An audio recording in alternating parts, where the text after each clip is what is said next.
நண்பர்களை நீங்கள் பார்த்து கொண்டு இருப்பது உங்கள் கௌசிகா ரிவ்யூ. சரி வாங்க வீடியோக்குள்ளே போய் என்ன நடக்க போகுது அப்படின்னு சொல்லிட்டு பார்த்தீங்கன்னா, நம்ம மல்லி தீராத பிரச்சனையில் மாட்டிக்க போகிறாங்க. என்ன சொல்கிறா அப்படின்னு சொல்லிட்டு பார்த்தீங்கன்னா, ஆமாங்க நம்ம மல்லி இருக்காங்களா, அவங்க எதுன்னு வேலைக்கு இந்த மாதிரி எங்கேனா கிடைச்சா சொல்லுங்கள் அப்படின்னு சொல்லிட்டு சொல்லியிருக்காங்க. அதே சமயத்தில் திடீர்னு ஒரு மேனேஜர் வந்து கூப்பிட்றாரு. அந்த இடத்துக்கு நம்ம மல்லியும் போகிறாங்க கான்ட்ராக்ட் மூலமாக தான். அந்த இடத்துல அவர் என்ன சொல்கிறாரு அப்படின்னு சொல்லிட்டு பார்த்தீங்கன்னா, எனக்கு ஒரு டெலிவரி கேர்ள் வேணும். ஏன்னா என்னோட டெலிவரி பாய்ஸ் வந்து எல்லாத்தாவுக்கும் போயின்னு இருக்காங்க. ஆனால் லேடிஸ் இருக்கிறதால வந்து கேர்ள்ஸ் வந்து கொஞ்சம் சங்கடப்படுறாங்க. இந்த மாதிரி பாய்ஸ் வந்து கொடுக்குறது சரியில்லை அப்படின்னு சொல்லிட்டு. அதனால் டெலிவரி கேர்ள் இருந்தால் எங்களுக்கு கொஞ்சம் கம்ஃபர்டபுளாக இருக்கும். எங்கெங்கே ஃபேமிலி இருக்கோ அது மட்டும் இல்லாமல் இந்த லேடிஸ் இருக்கிற இடத்துக்கு போகிறதுக்கு கரெக்டாக இருக்கும். வண்டி என்கிட்டே இருக்குது ஸ்கூட்டி, நான் ஸ்கூட்டி கொடுத்துருவோம். பத்திரமா நீ தான் எட்டுமோ. பெட்ரோல் உன்னோட செலவு தான். அது மட்டும் இல்லாமல் உனக்கான அமௌண்ட் ஒரு ஆர்டருக்கு இவ்வளோன்னு சொல்லிட்டு நாங்கள் ஆல்ரெடி ஃபிக்ஸ் பண்ணிகிட்டு இருக்கோம். அந்த ஆப் மூலிமா உனக்கு எல்லாமே ஒரு டெலிவரிக்கு ஒரு அமௌண்ட்டு வந்து ஆட் ஆகினே இருக்கும். லாஸ்ட்டாக வந்து மந்த் லாஸ்ட்டில் வந்து நீ அதை வித்ட்ரால் பண்ணிடலாம் அப்படின்னு சொல்லிட்டு சொல்கிறாங்க. சரி ஓகே சார் அப்படின்னு சொல்லிட்டு, அது மட்டும் இல்லாமல் நீ எந்த அளவுக்கு ஒரு பக்கம் சீக்கிரமாக முடிக்கிறோ அந்த உனக்கு ஸ்டார் ஏற்றத்தை பொறுத்து அதுக்கு ஒரு அமௌண்ட் தனியாக தருவோம் அப்படின்னு சொல்லிட்டு சொல்கிறாங்க. சரிங்க சார் ஓகே அப்படின்னு சொல்லிட்டு நம்ம மல்லியும் ஒரு பக்கம் அந்த வேலையில் சேர்ந்துடுறாங்க. வேலையில் சேர்ந்த உடனே ஆர்டர் கிடைக்குது. உடனே மல்லிக்கு ரொம்ப சந்தோஷமாக இருக்குது. ஆர்டர் எல்லாத்தையும் ஒரு பக்கம் டக்குன்னு ஒரு பக்கம் டெலிவரி பண்ணுறாங்க. ஸ்கோர் ஒரு பக்கம் அமௌண்ட் ஏறினே இருக்குது. இது வரைக்கும் ஒரு 20 பண்ணியிருப்பாங்க. 20க்கு நம்ம மல்லிக்கு ஒரு 400 ரூபாய் கிட்ட ஏறிடுச்சிங்க. அதனால் மல்லிக்கு ஒரு பக்கம் சந்தோஷமாக இருக்குது. எப்படியோ ஒன்று டக்குன்னு ஈஸியாக முடியுதுன்னு சொல்லிட்டு. ஆனால் இங்கே நிறைய விலங்கும் இருக்குது. அதையும் நம்ம பார்க்கணும். ஏன்னா வண்டி ஓட்டுற போது கொஞ்சம் ஸ்லிப் ஆனாலும் கீழே மிஸ் ஆகி விழுந்துருவோம். அது வந்து நம்ம அபசோகணும்னு சொல்லிட்டு சொல்லக்கூடாது. எல்லாத்தையும் ஃபஸ்ட்டு திங்க் பண்ணி வச்சுக்கணும். இந்த மாதிரியெல்லாம் நடக்கிறதுக்கு வாய்ப்பு இருக்கும்.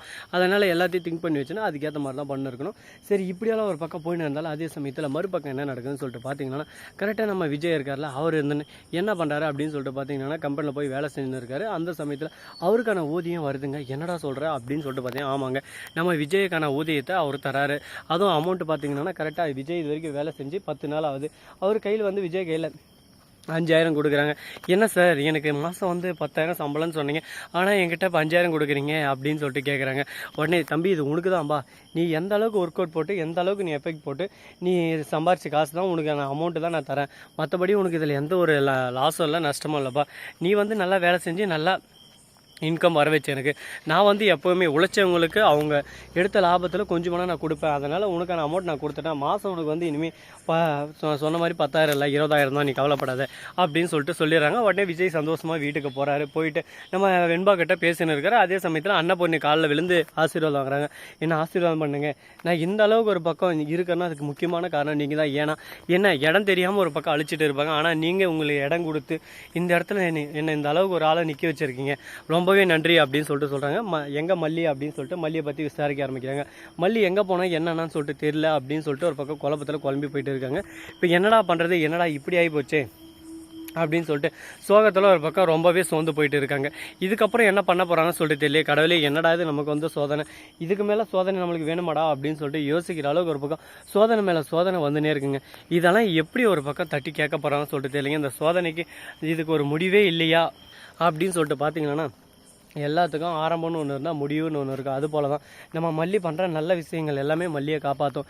இப்போ டெலிவரி எல்லாத்தாலும் கொடுத்துட்டு மல்லிக்கு திடீர்னு பார்த்தா வெண்பான்ற பேரில் வந்திருக்கு. அட்ரஸ் எதுன்னு பார்த்தா அன்னபூர்ணி அட்ரஸ். ஐயோ விஜய் வேறு இப்போ பீஸா ஆர்டர் போட்டிருக்காரு. இப்போ என்ன பண்ணுறது, இதை வேறு எனக்கு மாற்றி இது வேறு யாருக்கும் மாற்றி விட முடியாது. உடனே அதை எட்டுன்னு போகிறாங்க. போயிட்டு எப்படி கொடுக்குறதுன்னு சொல்லிட்டு தெரியாமல் தயங்கி போயின்னு இருக்காரு விஜய் நம்ம மல்லி. ஐயோ நம்ம கடவுளே நமக்கு இந்த மாதிரி ஒரு பிரச்சனை வரக்கூடாதுன்னு நினச்சோம்னா அதே வந்துருச்சு. கடவுளே நீ தான் என்னை காப்பாற்றணும் அப்படின்னு சொல்லிட்டு கடவுள் மேலே பாரத்தை போட்டு தலையை கீழே போட்டுனே ஒரு பக்கம் போய் கொடுக்குறாங்க. ஆனால் விஜய் மூஞ்சை பார்த்துட்றாரு. உடனே மல்லி அப்படின்னு சொல்லிட்டு கூப்பிட மல்லி எந்த ஒரு ரியாக்ஷன் தராமல் சைலண்ட்டாகவே இருக்காங்க. உடனே சரி இப்போதைக்கு நம்ம எதுவும் பேச வேணாம், மல்லி போட்டோம் அப்படின்னு சொல்லிட்டு மல்லிக்கே தெரியாமல் மல்லியை வாட்ச் பண்ண ஆரம்பிக்கிறா. மல்லி எங்கே போகிறாங்க, என்ன வேலை செய்கிறாங்க அப்படின்னு சொல்லிட்டு உடனே டெலிவரி வேலை செய்யறத பார்த்து செம்ம கோவம் ஆகிற விஜய்.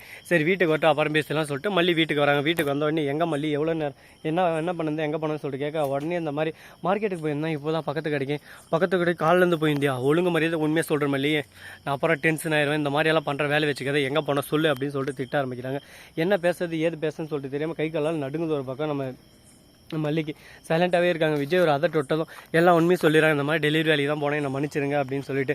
நீ வேலைக்கு போகிறது தப்பு இல்லை மல்லி, எந்த டைமில் போகிற அன்டைமில் உனக்கு என்ன வேலை, உன்னை யார் போக சொன்னது, இதெல்லாம் காலம் கெட்டு போயிட்டு இருக்கு தெரியுமா, கொஞ்சம் மிஸ் ஆனாலும் வாழ்க்கையை தலைகீழ மாறுறோம் அப்படி இப்படின்னு சொல்லிட்டு விஜய் ஒரு பக்கம் திட்ட ஆரம்பிச்சிடறாரு.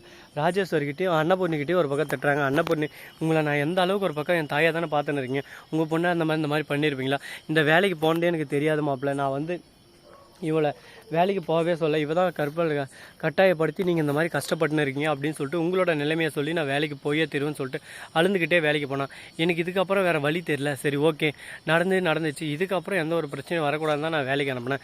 ஆனால் அது இப்படி தலைகீழாக வந்து மாறி இந்த மாதிரி ஒரு பிரச்சனை நிற்குன்னு சொல்லிட்டு நான் எதிர்பார்க்கல அப்படின்னு சொல்லிட்டு எல்லாத்தையும் எக்ஸ்பிளைன் பண்ணி சொல்லியிருக்காங்க.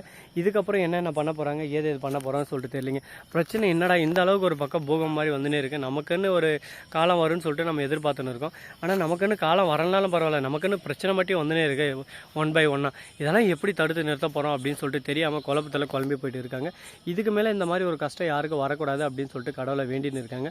அது போல் நடக்குமா நடக்காதா, அந்த பிரச்சனை இதோட முடிவுக்கு வந்துருமா அப்படின்னு சொல்லிட்டு நிறைய கேள்விகள் ஒரு பக்கம் இருக்குது. இந்த கேள்விகளுக்கு மத்தியில் பதில்களும் நமக்கு நிறைய தேவைப்படுது. நம்ம விஜய்க்கு என்ன பண்ண போகிறாரு, ஏது பண்ண போகிறாரு, மல்லிகிட்ட இன்னும் விரிவாக்கமாக கேட்பாரா கேட்க மாட்டாரா அப்படின்ற ஒவ்வொரு விஷயத்தையும் இந்த வீடியோ உங்களுக்கு பிடிச்சிருந்தா லைக் பண்ணுங்கள், கமெண்ட் பண்ணுங்கள், ஷேர் பண்ணுங்கள், டிண்டிங் பெல்லை தட்டி விட்டு போங்க.